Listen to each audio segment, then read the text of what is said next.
Hello and welcome to episode number 16 of Light the Eye, presented by the U of I Credit Union. I'm Scott Beatty. And I'm Robert Rosenthal. And we are in our remote office here in Champaign-Urbana instead of our regular studio because there's a lot of snow on the ground, travel's a bit treacherous, and it's like 50 degrees below zero. Yes. So, but this is a game we had to talk about.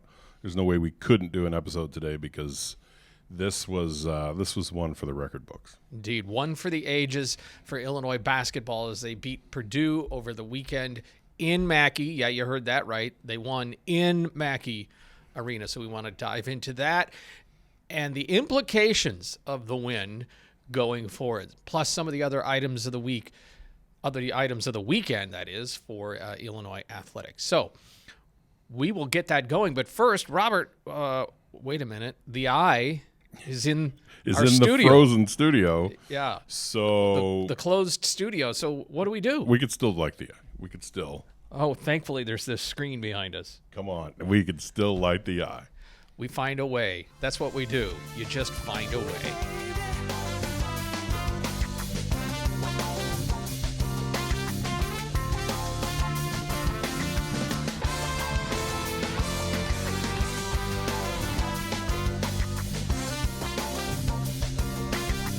For starters, the new AP poll came out today, and Illinois is now ranked number 9 in the country. Their highest ranking this year was number 8, but they moved up a few slots after beating Purdue and KenPom. The probably most widely used metric, predictive metric, has Illinois as the number 5 team in the country, and the net has them at 6, which we'll get into as well. Yep. I think it's funny to watch the KenPom. So KenPom uses, it's an efficiency margin. So your offensive efficiency, your defensive efficiency, what's the split between those two, and that's your score. And that's what he ranks teams 1 to 365 based on that score. And in the last 24 hours, it's been fascinating to watch because Illinois, Iowa State, and Michigan State are all within 1/100th of a point of each other. So, you know, it's a formula that updates every 10, 15 minutes. So there will be a game on a Sunday between Rutgers and somebody else, and the Rutgers number will affect the strength of schedule of Illinois and move it 0.02 somewhere. So Illinois has been bouncing between 4, 5, and 6.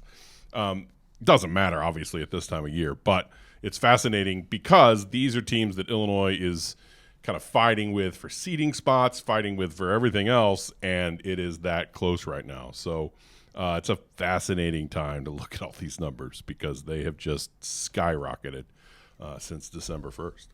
And the top 5 teams in the Big Ten, you mentioned a few of them, have a spread of number 2 in KenPom, which is Michigan, to number 12, which is Nebraska. So Michigan 2, Michigan State 4, Illinois 5, Purdue 8, and Nebraska 12. This is as of Monday, when we're recording in the middle of the day. It just goes to show you that basically the top of the Big Ten is anybody's ball game at this moment, with Nebraska in the slight half-game lead at 9-0, and then there's 3 other teams that are 8-1.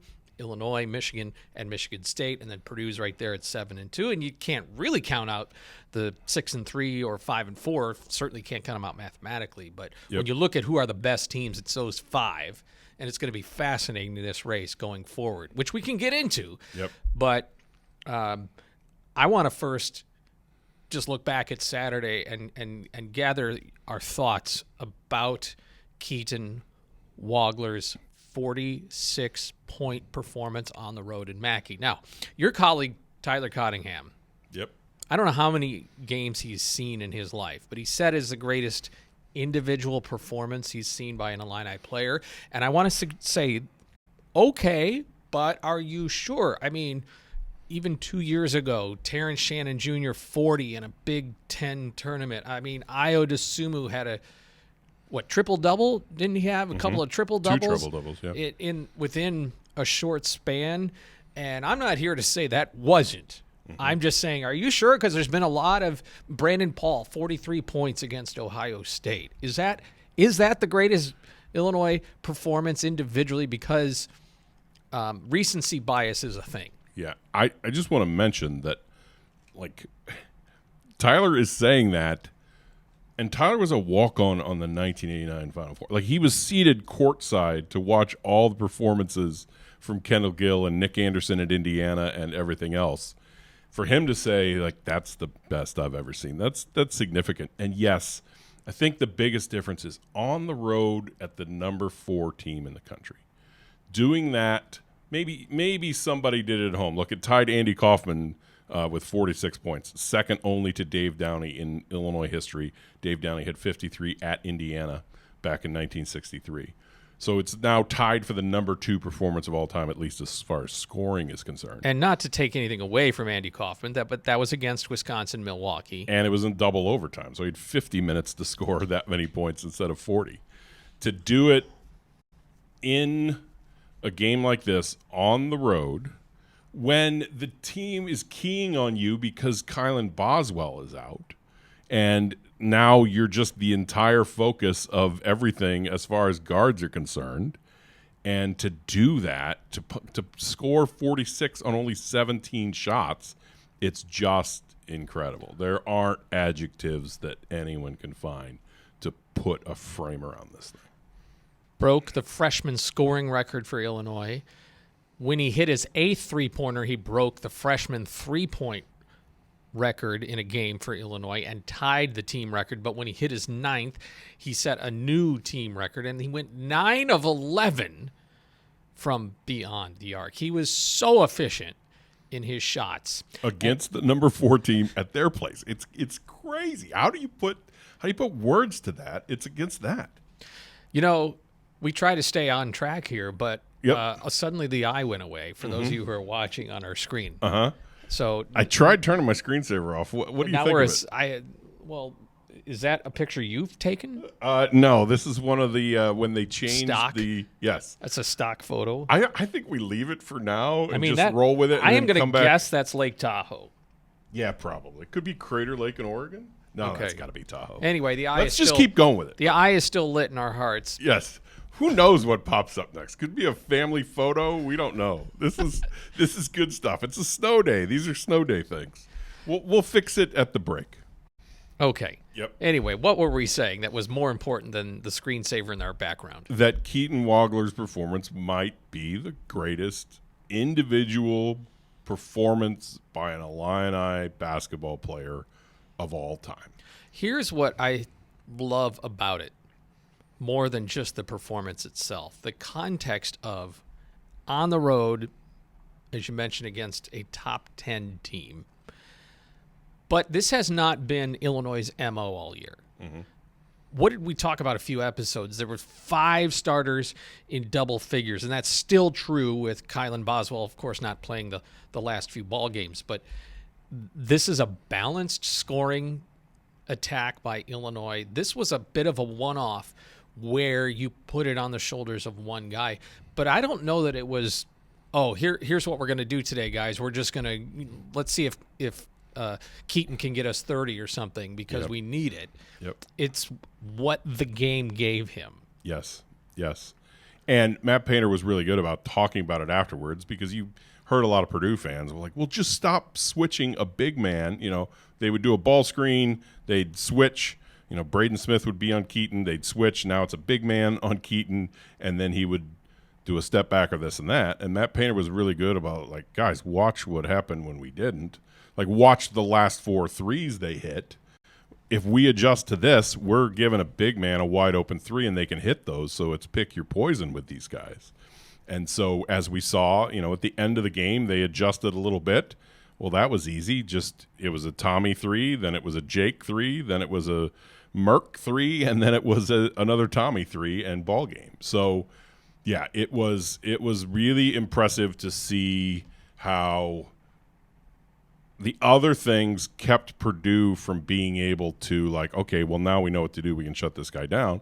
Painter was very obvious with, like, look, they're really good in these other areas, and as you see, when we adjust and we do this, then they hit us this way. What are you going to do? Pick your poison. Like, our thought was, like, this guy isn't going to hit 9 of 11 threes, and he did. The other teams in the Big Ten that have had some really high scoring outputs. Look, Illinois just played Maryland, and Coit had gone for 43. I think the game before playing Illinois, Bruce Thornton can go off for 30 plus with Ohio State. I'm thinking there's a high volume scorer up in Minnesota whose name escapes me, but the common thread in all those is there's not a ton of other pieces. No disrespect, but there's not the level of pieces around those guys right now, and that's why those teams are middle or bottom of the Big Ten. Even though they have one guy, you can kind of key in on that guy, or you can let that guy score and shut everything else down. But there was a pick your poison thing there for Illinois, and it definitely isn't this is the MO going forward. I don't think it's like, okay, here's the recipe now. Keaton Wagler is just going to, like, everyone stand back and let him do his thing. They're still going to be doing what they did at Purdue, but Keaton was on one. Yep. And I think we really need to mention that even with that, the thing that won the game, sounds crazy to say something else won the game more than someone's 46 points on the road, but the thing that really, if you look at it, like Purdue almost shot 60%. Like Purdue would win this game 999 times out of 1,000, except for Illinois grabbed a ton of offensive rebounds and had 18 second chance points. So even when Wagler wasn't hitting shot after shot after shot, second chance points were 18-2. Purdue would get one shot, and that's it. And Illinois would get another opportunity and another opportunity. That one possession where missed three, rebound, made three. That's how this offense works. It's why it's so efficient, because even when the shot doesn't fall, with so many offensive rebounds, they even have more chances. Yeah, but you said 999 out of 1,000, but for the offensive rebounds. But that's not the oblong football bounced our way in a fumble recovery. It's what you said later. It's by design. Yes. Those are not accidental off. I mean, sometimes, right? I mean, you're playing, but you're playing percentages with your positioning, and by the fact there's a couple of them. Like, well, they got that offensive rebound because Tomislav Ivicic is 7'1". Yep. If someone were to ask me what's the biggest secret to Illinois right now, like what are other teams trying to figure out, I would say it's rebounding three-pointers.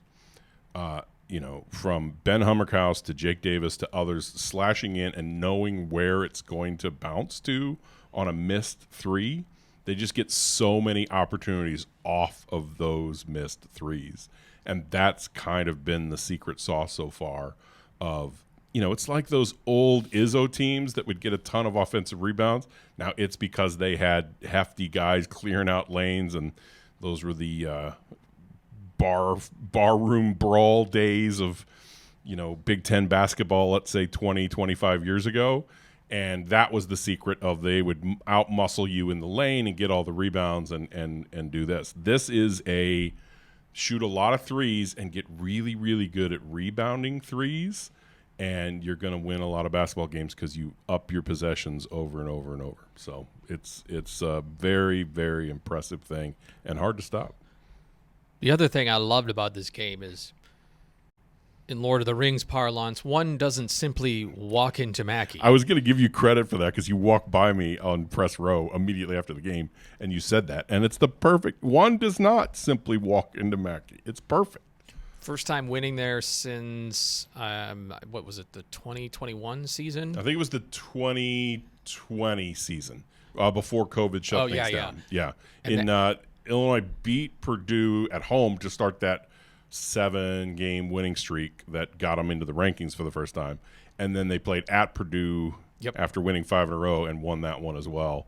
And that's the last time. Before that, they hadn't won since 2008 in Mackey. Yeah. And of course, those are all the years when you played every year, right? Yep.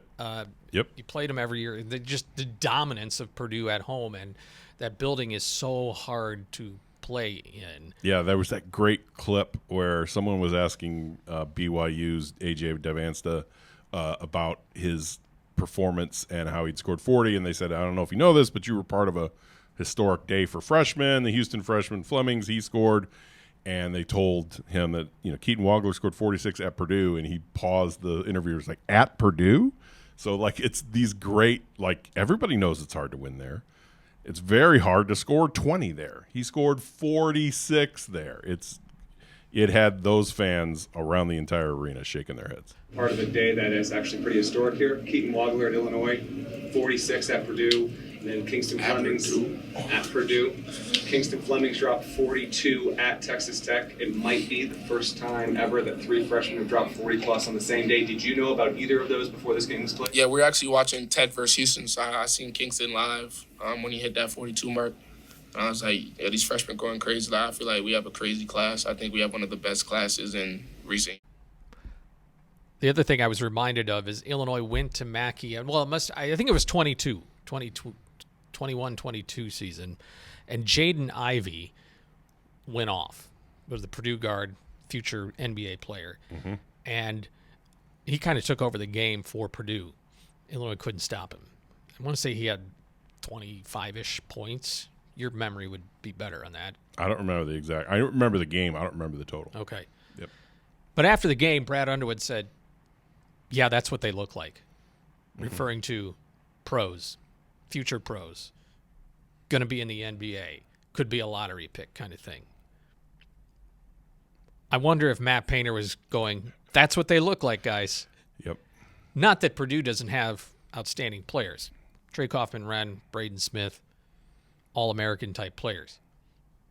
But, oh my gosh. Yep. Keaton Wagler, I mean, the story is making its way around if you don't know it already.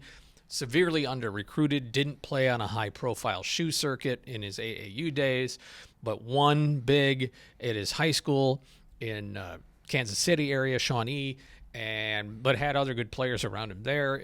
And it was Tyler Underwood who spotted him in his tape, and Brad Underwood was impressed with his passing and said, well, that leads to a good IQ, but he was still a little bit scrawny. Goes on the Fletch program.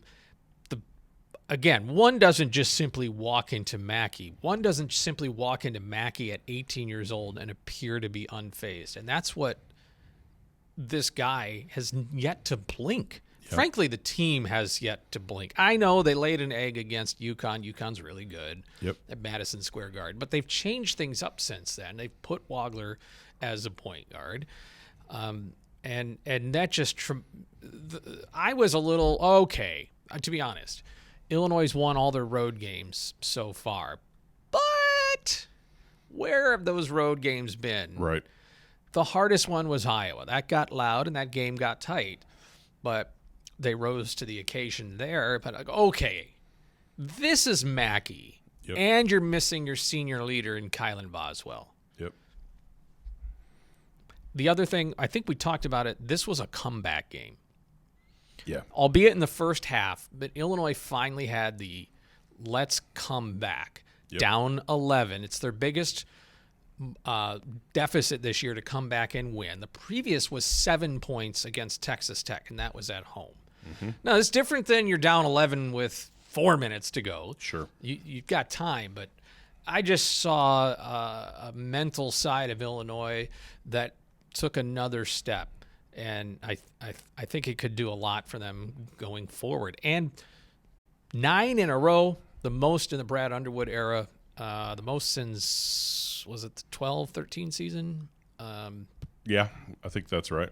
When they had that big winning streak to start it in John Gross's first year. Yep. Incredible. And then there's going to be a lot of mosts since the 04-05 season when you look at things overall. Yep. It is it certainly changes the outlook. It certainly is a pivot point of the thoughts are centered around, with Boswell out, gosh, that feels like it's going to fall to a 4 or 5 seed. And the 4 or 5 seed has always been, the Achilles of Illinois so many years in that 4-5 game of it went poorly against Washington or it went well against Cincinnati and all those years, and that this now switches the discussion to, okay, certainly a 3 seed, probably a 2 seed, and is the 1 seed on the table if you beat Michigan at home or win at Nebraska and at Michigan State? So we can get all into all of that in our second segment here, but this is a shifting game. It shifts the narrative of what this team can be It shifts, okay, well, what happens when Boswell comes back? What happens if Ty Rodgers is healthy and he adds a few minutes a game of rebounding and defense and this and that? Like, this changes the perspective of what this team can be and where it can go. Let's talk about that in a moment. You've got Light the Eye presented by the U of I Credit Union. And let's get that eye back on the screen. What do you say? You're in charge of technology. All right, I'll get it right now.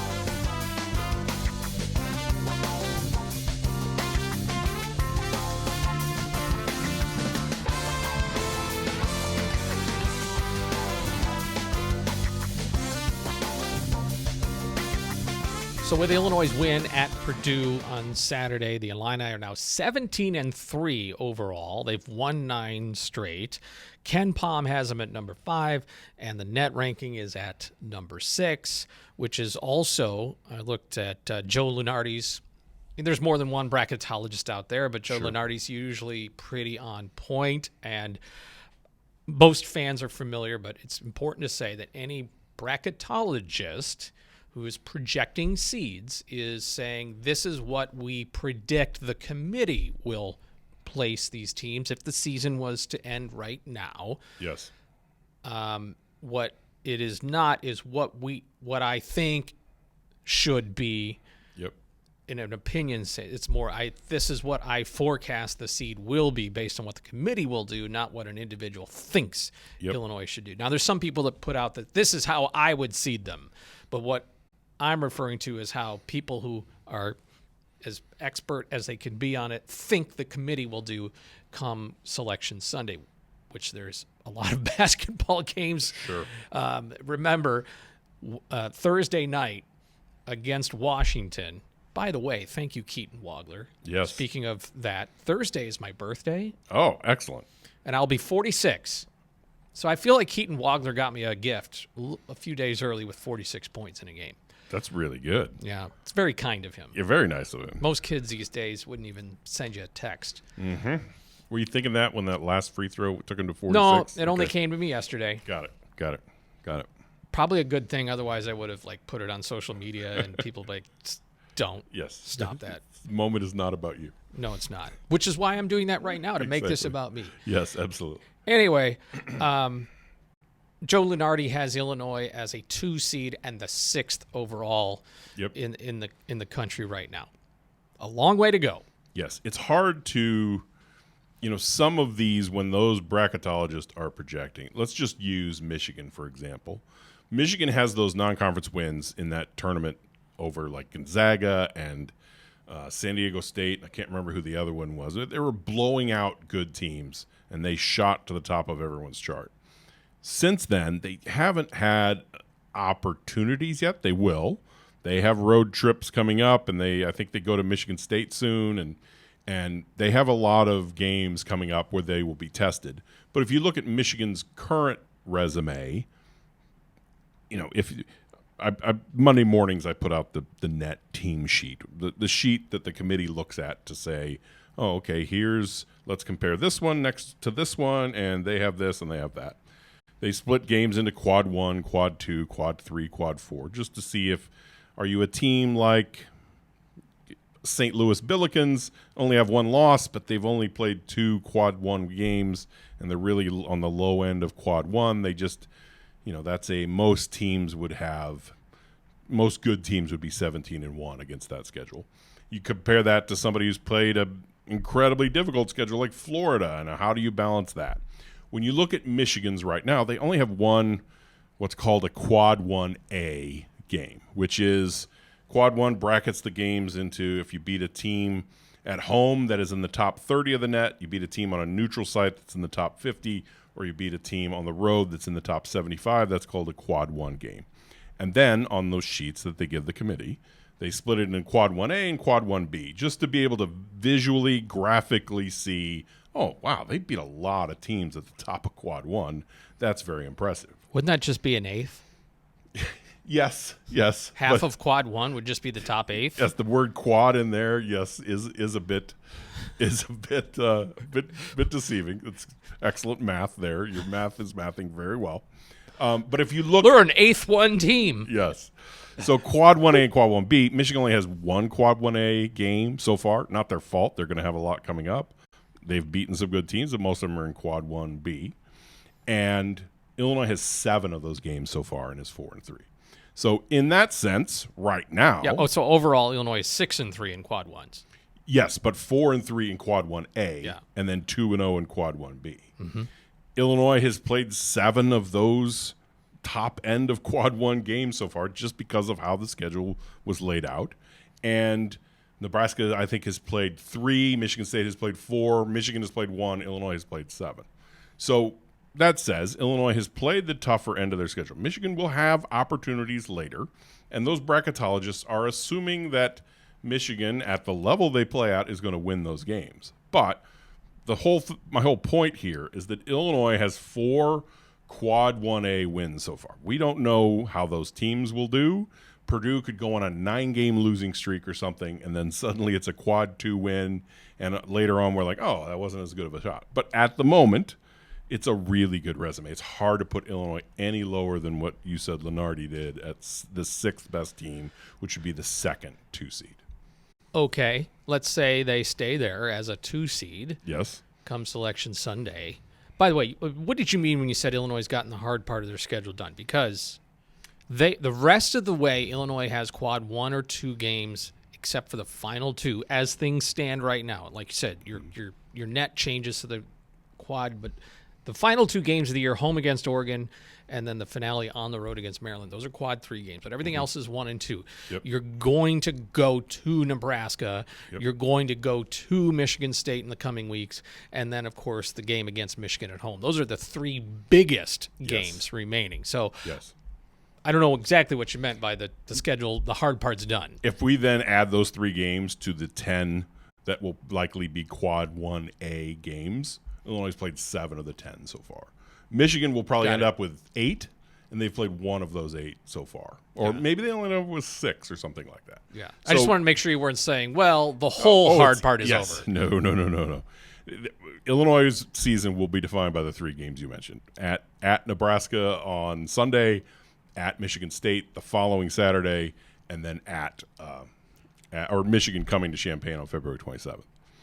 So my point with that is that the Illinois resume is really, really strong at the moment. It's hard to look at everybody else's resume. You'll see some brackets out there that still have Illinois as a 3 seed, even some has a 4 seed. If you really dig in on the numbers, because of those 4 Quad 1A wins, which I think is only it's like 3rd nationally, it's either a 2 or a 1 seed right now. Now, you could lose a game at UCLA or at USC on that road trip, and everything changes on the picture. But I'm saying right now, it's definitely a 2 seed, and in the picture for win those games and you're a 1 seed kind of a resume. All right, but let's just say they stay a 2 seed. Okay. What does that mean to you, Robert? Well, thank you for setting that up, Scott. I will now talk for 43 minutes. Oh, boy. So here's what I wanted to talk about today. This is the main thing I wanted to cover. It's that there is, I think, some confusion out there on how the seeding works for the 1st and 2nd round and then the 3rd round. I've been kind of focused on this all year because of the potential path and how it looks like 2005. If people remember, in 2005, the first 2 rounds were in Indianapolis. The Sweet 16 and Elite 8 games were in Chicago at Rosemont. People might remember that Elite 8 game. And then the Final 4 was in St. Louis. So Illinois bussed to every NCAA tournament game, over to Indy, up to Chicago, down to St. Louis. I think they came home in between, but Yes. your point stands. Yes. There is a potential this year to do it in reverse. And I've been writing about this for 5 years since these 2026 seedings came out. First and Because you second have time round, to do these kinds of things. is all I think about all day, as does Lauren Tate, as he mentioned on our last episode. But as it sets up this year, there's the potential, not a guarantee, but the potential to go St. Louis for the first 2 rounds, Chicago for the Sweet 16, and then the Final 4 is in Indianapolis. It could be a reverse of that that thing. Now, how does that happen? I think there's some confusion, and when I've been tweeting about this, and I've been saying this since November because I'm kind of obsessed with this becoming a thing. It's unusual of you to get so laser focused on something like that. I don't understand. My wife, if she ever watches these, when hearing that part, would be like, thank you for someone else understanding. So I just want to go through how it works, like how it would happen that the committee would lay out these seeds and who gets sent where. So what the committee does is they start with what's called protected seeds. And the protected seeds are the top 4 teams in each region, 1 through 16. They call them protected because they try to get those teams the benefit of, hey, you played really well, you got a top 4 seed in your region. In the first 2 rounds, we're going to get you as close to campus as possible. They try to do that for other teams. They try not to send Morehead State from Kentucky out to Portland if they can avoid it. But if they can't avoid it, it's just they say, okay, 1 through 16, those are the only ones where we're really going to make the attempt to get you close to campus so your fans can come to those games. So Illinois getting one of those 16 protected seeds has been a goal every year. It's be a 1 seed, 2 seed, 3 seed, or 4 seed. And hopefully a higher on that level because then you get a better opportunity. So I'm just going to walk people through how that would work because I feel like people still kind of don't understand how they do those seedings. So say I made myself a list here of teams 1 to 16. It's just what I believe the committee would say from 1 to 16 today. If the seeding were today, it's going to change, but we'll just use this for today. And then there's 8 locations for the first 2 rounds. The first 2 rounds will be played in Philly, Buffalo, Greenville, South Carolina, Tampa, St. Louis, Oklahoma City, Portland, or San Diego. Those are the 8 locations. You might remember that the committee made a change years ago to where there weren't it used to be like, say, St. Louis and Oklahoma City were the 2 locations for the Midwest. And so all the teams in the Midwest bracket would go to those 2 locations for the first 2 rounds and then go to Chicago. They made the switch to make it easier for these protected seeds that now they say, look, it doesn't matter if we put 4 games or 3 games in Portland between 4 teams that are part of the East bracket, but they're playing their first rounds in Portland, Oregon, because they're trying to get teams close to campus. And then for the regional, for the Sweet 16 and the Elite 8, they take you to that city. So here's how it would work if these seedings were happening right now. Okay, so Arizona is pretty clearly the number 1 team. They are almost certainly sent to San Diego, right? That's going to be the closest thing. So now one of the 2 spots in San Diego is taken. If UConn is the number 2 team, send UConn directly to Philadelphia. That's a done deal. UConn, if they're a 1 seed, they're getting Philadelphia. Duke is next. Okay, Duke's got to go to Greenville, South Carolina. Close enough drive. Maybe Philly, we'll see, but they go to Greenville, South Carolina. Michigan's next. Okay, what's closest to Michigan? Buffalo is closest to Michigan's campus. Michigan will get sent to Buffalo. Then there's Nebraska. Okay, Nebraska's about equidistant from St. Louis and Oklahoma City. They're going to look at the whole bracket and say, look, it's the same drive for those Nebraska fans. We're going to send them to Oklahoma City because St. Louis has a lot of teams vying for that spot. Then you get to Illinois is the number 6 team on my list here, straight to St. Louis. The first team to get an opportunity to go to St. Louis. 7 is Houston. Okay, Houston, you're going to Oklahoma City. Doesn't matter what bracket Houston's in or if Houston is in the same bracket as Nebraska, who is there. It's just Nebraska and the 3 teams in their little pod, and Houston and the 3 teams in their little pod would go to Oklahoma City.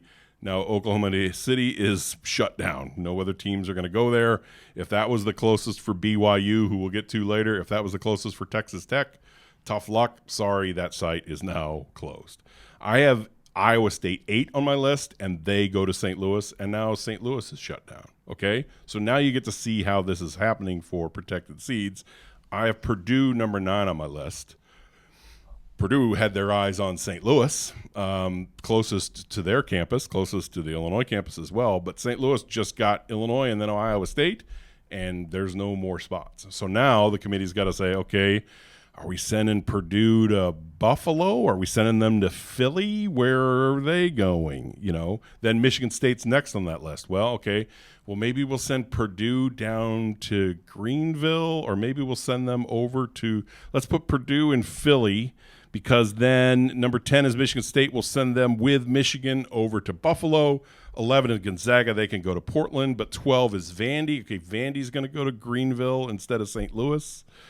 This is how the process works. BYU is next. Once you get to Texas Tech would obviously want to go to Oklahoma City, but those two spots already went to Nebraska and Houston. To make your head further spin, though, there's also, when you get down to it, they try to keep same conference teams as far apart from each other until the last possible game. And they try to snake these as best they can so that the one seed, the number one overall seed, plays the last. So if Arizona is 1, 8 is Iowa State.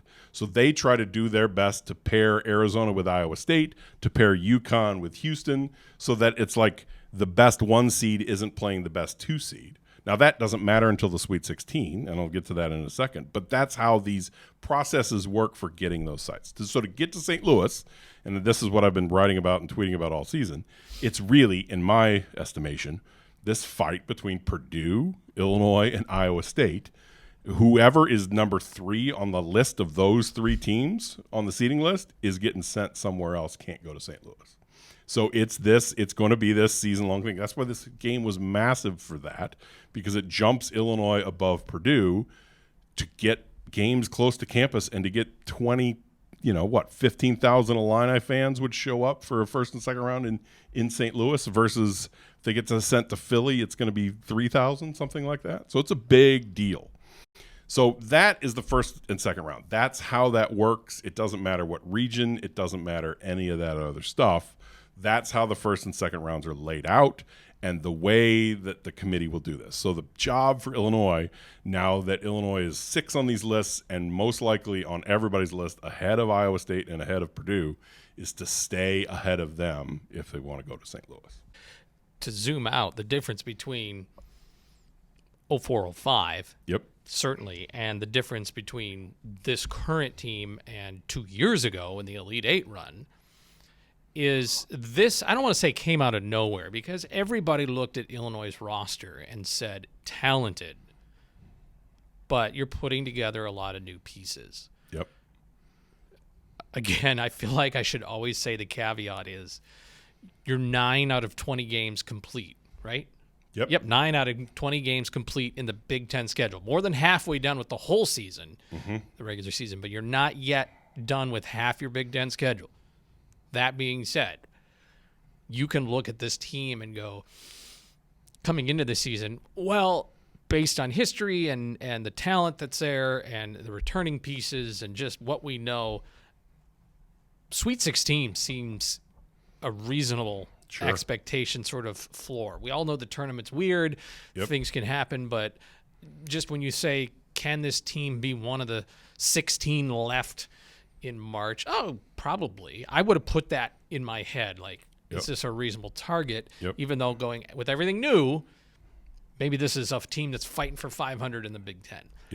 Well, we knew they had the talent, though, to do even better than that, but you had to see it play out. And it is. Yes. And it is. I also want to note that, is bunched up in the net and KenPom as the top 5 teams are in the Big Ten.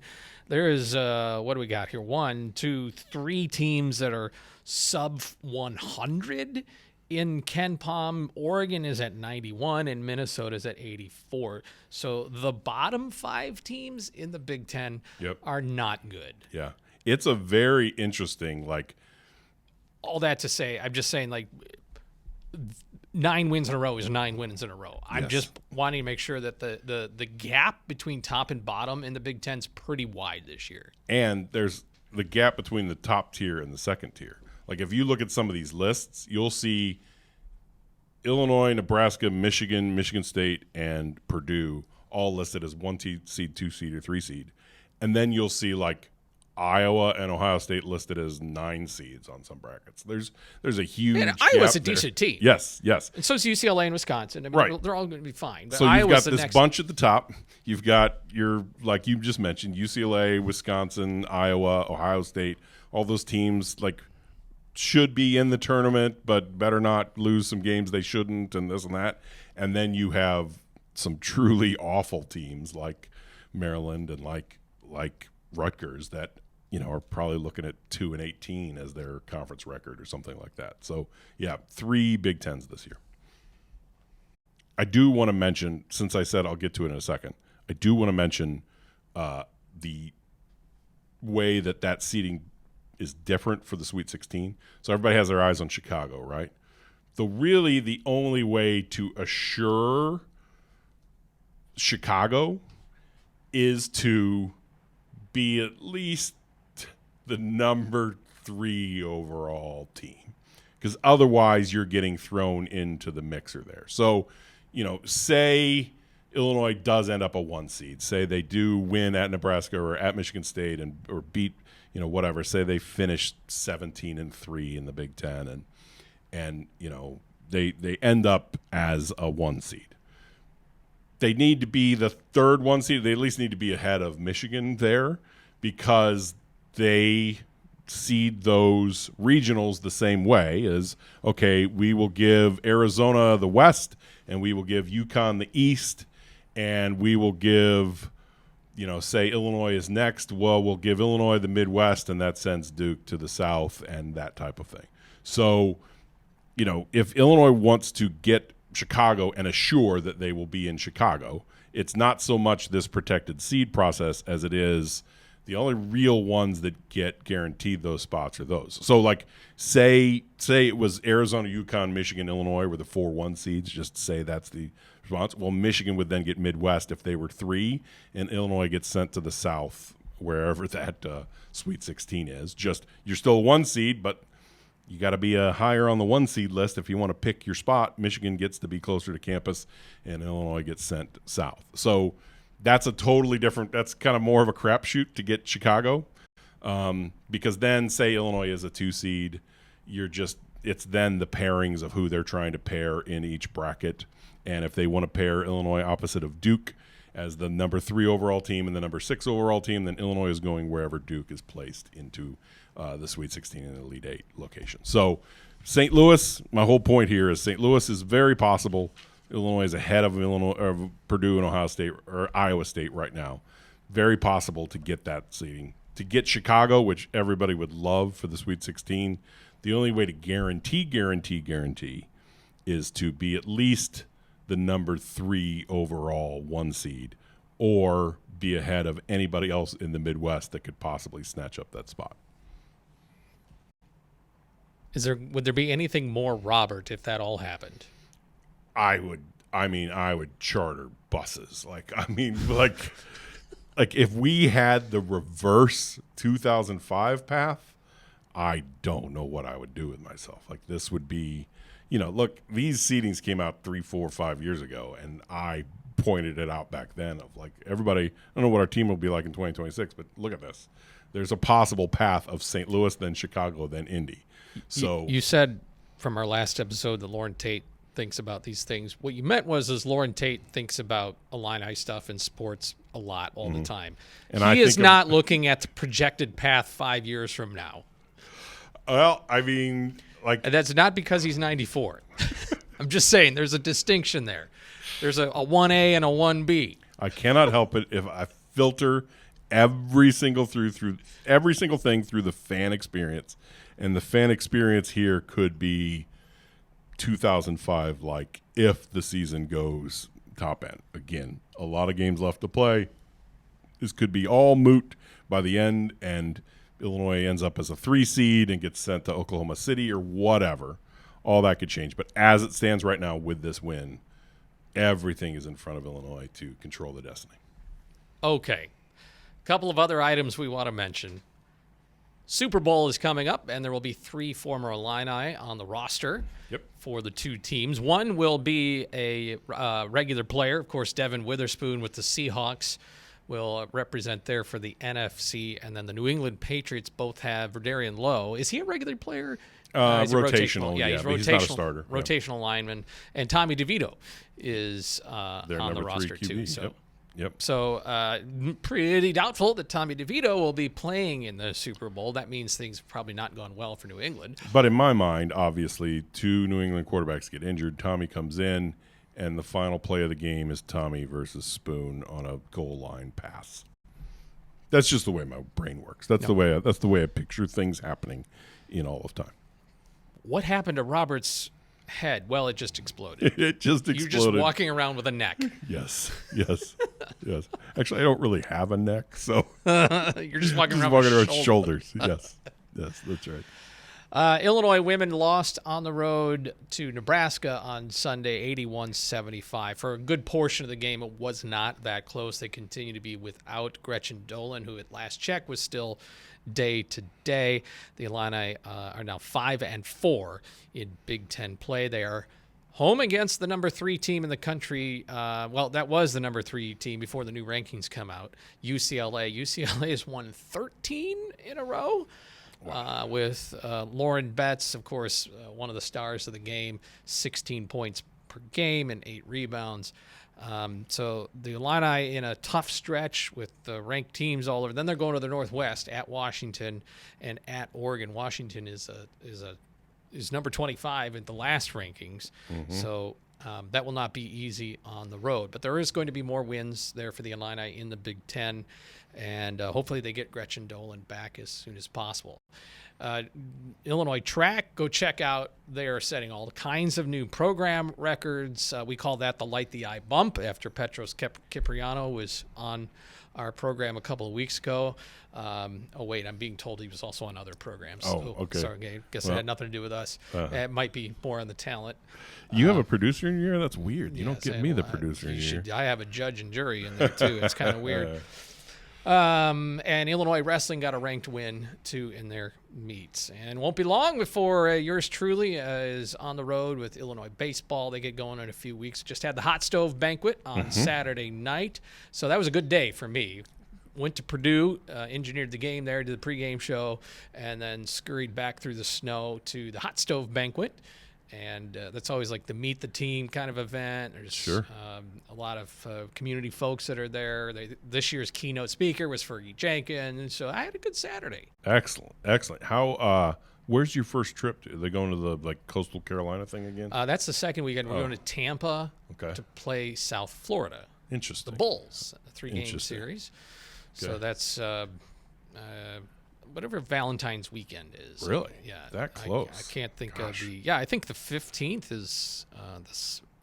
So we're like 20 days from the baseball. Less than. Yeah, and softball starts the weekend before. Softball's the first weekend of February, and baseball's the second weekend. I know golf has their alumni match down in Florida that they do at the end of every January. So, yeah, gosh, spring sports getting rolling.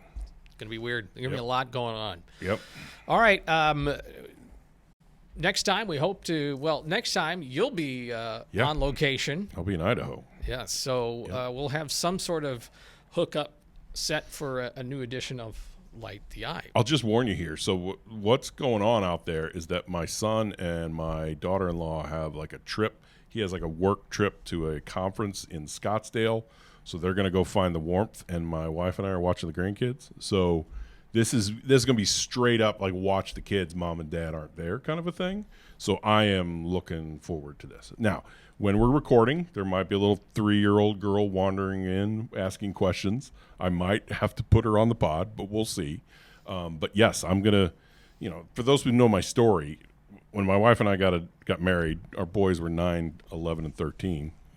Go up there. I could sense. We're just like an hour into the podcast. Let's launch into another story. Yes. So I missed the diaper phase. I missed everything else. So as a grandparent now, my son has a 3-year-old and a 1-year-old. As a grandparent now, this is going to be parenting 101 for me.